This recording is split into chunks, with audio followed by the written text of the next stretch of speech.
What's up guys? Si Papa magluluto ng sinigenggeng. Ito na nga, sinarang na yung kardero. At pagkatapos, ilalagay na yung karne. Sumunod naman yung kamatis. Pagkatapos naman ng kamatis, sibuyas naman. Yan na, hinalo-halo na yan. Ito naman, dalawa po na norport. At pangpalasa. Sumunod naman gabi. At paasim ng sinigenggeng na mga guys, kumukulo na.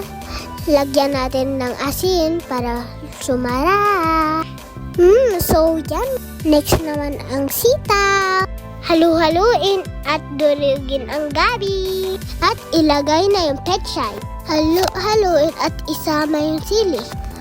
Ayan na yung sili. 1, 2, 3, 4, 5, 6 na sili. Ang OA naman maglagay ng sili naman. At ayan na, okay na to. Bye-bye. Thank you for watching.